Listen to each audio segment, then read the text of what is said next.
நம்ம இந்தியாவில் புகழ்மிக்க புனித தலங்களில் ஒரு தனித்துவமான இடத்தை பெற்றிருக்குது ஒரு கோயில். அது எந்த கோயில் தெரியுங்களா? நம்மளுடைய கொல்லூர் மூகாம்பிகை கோயில் தான்.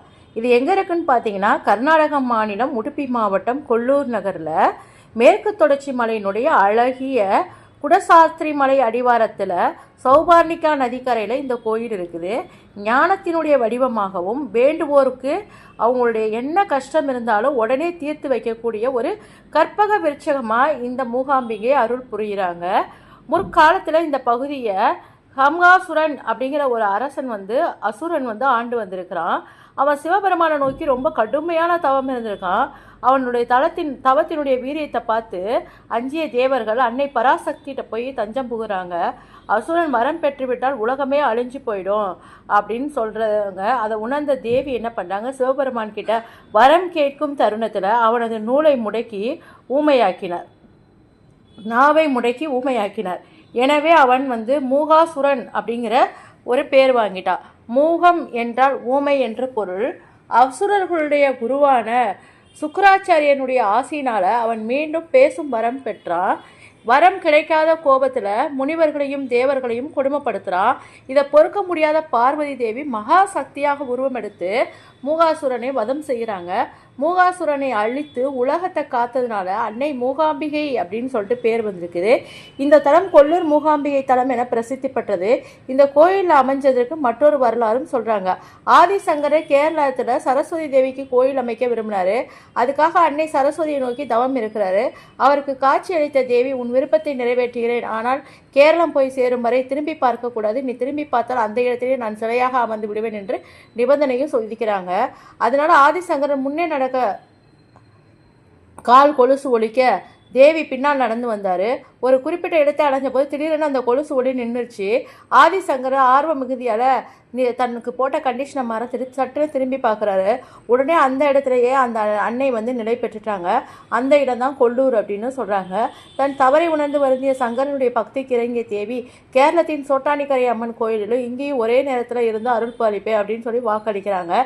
இதன் காரணமாகவே இன்றைக்கும் காலையில் வழிபாட்டுக்காக கொல்லூர் மூகாம்பிகை கோயில் திறக்கப்பட்ட பின்னர் தான் கேரளாவில் சோட்டானிக்கரை அம்மன் கோயில் திறக்கப்படும் வழக்கமாக இருக்குது. கோயில் கருவறையில் இந்த தளத்தில் பிரதான தெய்வமாக மூகாம்பிகை அன்னை வீட்டிருக்கிறாங்க. அசுரர்களை வதம் செய்த மகாசக்தியாக இருந்தாலும் கருவறையில் சாந்த சொருபியாக இருக்கிறாங்க. அன்னை 3 கண்கள், சங்கு சக்கரம் ஏந்தி 4 கரங்களுடன் சிம்ம வாகனத்தில் மீது கம்பீரமாக காட்சி அளிக்கிறாங்க. கன்னியாகுமரி பகவதி அம்மனுக்கு மூக்குத்தி அம்மன் அப்படின்னு சொல்லி புகழ் பெற்றது போல இந்த தலத்தினுடைய மூகாம்பிகை அன்னைக்கு அவளுடைய திருமேனியில் மார்பு மற்றும் இடைப்பகுதியில் அணிவிக்கப்படும் பச்சை மரகதம் பதித்த பொற்சரம் தங்கை சங்கிலி மிகவும் விசேஷமானது. அன்னையினுடைய முன்பாகவே சுயம்பு ஜோதிலிங்கம் காணப்படுகிறது. இந்த லிங்கத்தினுடைய நடுவே ஒரு தங்க கோடு லிங்கத்தை 2 பிளக்குது. அதனுடைய இடது பகுதி மும்மூர்த்திகளான பிரம்மா, விஷ்ணு, சிவன் ஆகியோரையும், வலது பாதி முத்தேவிகளான சரஸ்வதி, லட்சுமி, பார்வதி இவங்களையும் குறிக்கிறதா ஐதீகம். இந்த ஜோதிலிங்கத்தில் மூகாம்பிகை தேவி ஐக்கியமாக்கி விட்டதாக நம்பப்படுகிறது. இந்த ஜோதிலிங்கத்தை எப்போதும் தங்க கிடையை மூடி இருக்கும். இங்கு மூகாம்பிகை அம்பாளுடைய திருவுருவ சிலைக்கு எவ்வித அபிஷேகங்களும் செய்யப்படுவது கிடையாது. மாறா அன்னைக்கு அலங்காரமும் தீபாராதனை மட்டும்தான் நடத்துகிறாங்க. அபிஷேகங்கள் அனைத்தும் ஜோதிலிங்கத்துக்கு மட்டும்தான் நடத்துகிறாங்க. கோயிலில் பல்வேறு தெய்வங்கள் பரிவார மூர்த்திகளாக இருக்கிறாங்க. கருவறையினுடைய தெற்கு பகுதியில் 10 கைகளை கொண்ட தஜபுஜ கணபதி சன்னதி இருக்குது. இவரை வணங்கினா காரிய தடைகள் எல்லாமே போயிட்டுன்னு சொல்கிறாங்க. பிரகாரத்தினுடைய தென்மேற்கு பகுதியில் நாகதேவதனுடைய பிரதிஷ்டை செய்யப்பட்டிருக்காங்க. ராகு கேது தோசை இருக்கிறவங்க இங்கே வழிபடுவாங்க.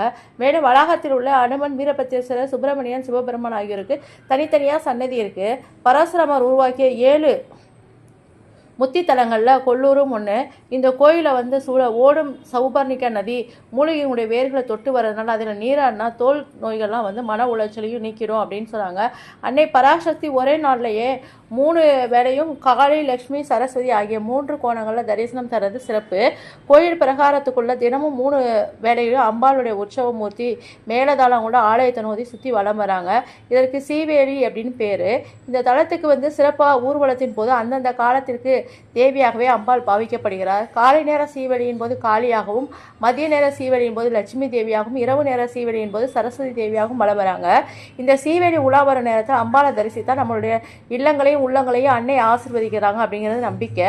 இந்த கோயிலோட முக்கிய திருவிழா நவராத்திரி திருவிழா தான். நவராத்திரியில் 9 நாட்களும் அன்னை பராசக்தி முப்பரிமாணங்களை வழிபடுவது இந்த தலத்தினுடைய விசேஷமாகும். நவராத்திரியில் முதல் 3 நாட்கள் அன்னை துர்கா தேவியும், அடுத்த 3 நாட்கள் லட்சுமி தேவியும், இறுதி 3 நாட்கள் சரஸ்வதி தேவியும் பாவித்து அன்னையினுடைய 3 தெய்வ வடிவங்களுக்கும் 9 நாட்களும் பிரம்மாண்டமாக வழிபாடு நடத்துகிறாங்க. மாசி மாதத்தில் தேர் திருவிழா ரொம்ப சிறப்பாக நடக்கும். மூகாம்பிகை அன்னையை முப்பெரும் தேவியினுடைய அம்சமாக விளங்குறதுனால இங்கே வந்து வழிபட்டா கல்வி, செல்வம், வீரம் எல்லாத்துலேயுமே சிறந்து விளங்கலாம் அப்படிங்கிறது நம்பிக்கை. கர்நாடக மாநிலம் உடுப்பி மாவட்டத்தில் கொல்லூர் நகரில் இந்த கோயில் அமைஞ்சிருக்கதா சொல்லியிருக்காங்க. மூகாம்பிகை சாலை வந்து பைந்துறை நிலையத்திலிருந்து 29 கிலோமீட்டர் தொலைவில் இந்த தலம் இருக்குது. ஆதிசங்கர் இந்த தலத்தில் தவம் இருந்ததுனால அவருடைய உடல்நலம் குன்றியதை கண்ட அன்னை பராசக்தி தேவி நேரில் தோன்றி மூலிகை கலந்த கஷாயத்தை வழங்கி அவருடைய உடல்நலத்தை இம்ப்ரூவ் பண்ணாங்க. அதனுடைய நினைவாக தான் இன்னும் ஆலயத்தில் தினமும் இரவு அர்த்தஜாம பூஜை முடித்தோடனே இஞ்சி, மிளகு, திப்பிலி போன்ற வெல்லம் சேர்த்து ஒரு கஷாயம் தராங்க. பிரசாதமாக பக்தர்களுக்கு வழங்குறாங்க. மருத்துவம் கொண்ட இந்த கஷாயம் வந்து பல உடல் நோய்களை போக்கும் ஒரு அருமருந்தாக இருக்குது அப்படின்னு சொல்கிறாங்க. நீங்கள் மூகாம்பிகை கோயிலுக்கு போயிட்டு வந்தீங்கன்னா உங்களுடைய வீட்டில் செல்வ செழிப்புக்கு எந்த குறையும் இருக்காது. ஒரு முறை போய் அன்னை மூகாம்பிகை தேவியை தரிசிச்சுட்டு வாங்க. நம்ம சேனலை சப்ஸ்கிரைப் பண்ணிவிட்டு ஷேர் பண்ணுங்கள். தொடர்ந்து இது போன்ற வீடியோக்கள் பாருங்கள்.